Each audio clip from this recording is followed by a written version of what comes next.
Assalamualaikum warahmatullahi wabarakatuh. Saudaraku, rekan-rekan mahasiswa yang ada di Fakultas Usuluddin Adab dan Dakwah kelas 1C di Bimbingan Konseling. Perkenalkan, nama saya Arnedi Sarja.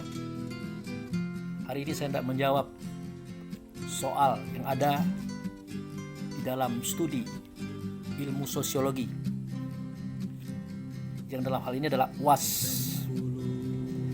dibimbing oleh Bapak dosen kita yang terhormat Bapak Wirahadi Kusuma, SSI, MSI. Baik, saya mulai daripada jawaban soal pertama. Di situ ditanyakan, jelaskan pengertian sosiologi dan tujuan mempelajari ilmu tersebut. Saya berpendapat bahwa sosiologi bermula dari kata sosios, itu bahasa Latin, artinya kawan, teman, sekumpulan. Kemudian logos, itu bahasa daripada Yunani, artinya pengetahuan. Jadi ilmu sosiologi adalah ilmu yang mempelajari tentang asal-usul daripada sekelompok manusia, kemudian perkembangannya di masyarakat, lalu pola hidupnya, mulai dari agama, adat istiadat, serta cara hidup, meliputi berbagai macam sisi-sisi. Nah, apakah itu masalah sosial, budaya, politik, ekonomi, pendidikan, hukum, dan sebagainya. Itu ilmu sosiologi menurut saya. Kemudian tujuannya adalah untuk mendapatkan paham dan pengertian tentang suatu masyarakat, tentang sekelompok orang, ya mulai daripada persoalan ya asal usul mereka, adat istiadat, kemudian cara hidup mereka, tingkatan kehidupan mereka, termasuk hukum dan pelanggaran hukum, dan bagaimana cara menyelesaikan hukum di masyarakat tersebut. Nah, itu kira-kira tujuan kita mempelajari ilmu sosiologi. Kemudian yang kedua, jelaskan intisari makalah masing-masing. Nah, di saya intisari makalah yang pernah dibawakan adalah sosiologi, adalah ilmu sosial yang membahas tentang masyarakat, menjadi alasan bagi Allah untuk menurunkan Rasul, Nabi, Wali, dan Kitab. Itu alasannya. Di mana Rasul, Nabi, Wali, dan Kitab adalah sistem yang Allah turunkan untuk mengolah masyarakat, supaya pola pikirnya, pola rasanya, pola lakunya sesuai dengan kehendak Allah dan Rasul yang tertuang di dalam ajaran agama. Ya, terserah agama apa saja, khususnya Islam, baik itu bidang sosial, budaya, politik, ekonomi, pendidikan, hukum, dan berbagai macam kegiatan di masyarakat itu sendiri. Itu intisari daripada makalah yang pernah ada kami bawakan.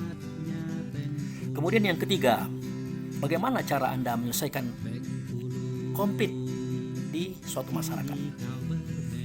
Ya, pertama kali kita kenal dulu sosiologi, psikologi daripada masyarakat itu.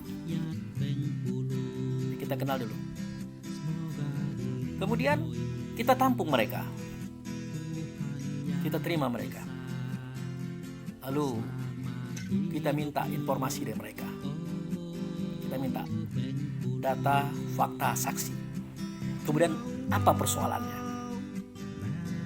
Caranya adalah berikan mereka untuk menyampaikan persoalan-persoalan itu, satu kelompok, per orang, dengan tidak dipotong, dengan tidak dibantah. Adakan perjanjian sebelum itu. Silakan kelompok yang pertama selesai, baru silakan pada kelompok yang kedua. Nah, setelah kita melihat duduk persoalannya, baru kita memberikan pandangan terhadap pandangan mereka masing-masing secara positif, dengan mengutamakan kasih sayang, rasa keadilan dan tidak memihak antara kita dengan mereka yang ada waktu itu. Kita sampaikan. Nah, lalu kita tawarkan beberapa konsep-konsep perdamaian. Kita gambarkan keuntungan-keuntungannya. Kita ceritakan kerugian-kerugiannya jika perdamaian ini tidak dilaksanakan. Nah, kita harapkan pada waktu itu situasi dan kondisinya menjadi kondusif, baik kembali, rapi kembali, aman kembali, dan nyaman kembali. Tentu ada konsekuensi hukumnya. Jika itu adalah masalah keluarga, ya secara kekeluargaan. Jika itu masalah masyarakat, ya secara kemasyarakatan. Artinya melibatkan ketua RT, ketua RW, imam, pemuka adat. Tapi jika itu memang harus masuk ke ranah hukum, maka kita akan mengangkat itu kepada pihak kepolisian dan hukum yang lainnya. Tapi kita berharap tidak seperti itu. Gitu. Kemudian soal yang keempat, bagaimana sikap saudara terhadap perbedaan suku, perbedaan ras, perbedaan adat dan agama. Nah, kita harus bijak bahwasanya Allah Subhanahu wa taala itu melahirkan manusia, memunculkan manusia di alam semesta ini memang tidak sama. Memang berbeda. Tujuannya untuk saling kenal, mengenal. Oleh karena itu, tanamkan dalam jiwa kita suatu rasa bahwa apa yang kita miliki bukan untuk membandingkan dengan apa yang dimiliki orang lain. Itu pertama. Kemudian, apa yang kita miliki bukan untuk merendahkan apa yang dimiliki oleh orang lain. Itu yang kedua. Yang ketiga, kita berusaha untuk menyesuaikan titik akhir daripada perbedaan itu. Itu namanya toleransi. Silakan saja kita berbeda agama, ya, berbeda adat, berbeda ras, suku. Tapi intinya di dalam dada kita ada sesuatu yang sama. Sama dia diciptakan oleh Allah, sama asalnya daripada Nur Muhammad. Sama dianya adalah ruh. Rasa kita sama. Senang di kita tentu senang di orang. Sakit di kita ya sakit di orang. Timbang rasa. Makanya kita perlu mempelajari ilmu sosiologi untuk memahami situasi dan kondisi orang lain. Sekali lagi, bukan untuk kita membanding-bandingkan, bukan untuk kita merendahkan apalagi menjatuhkan.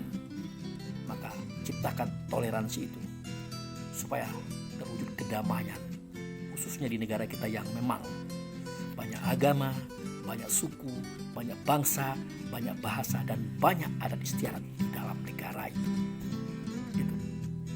Kemudian yang kelima, apa hubungan sosiologi dan bimbingan konseling? Jelas.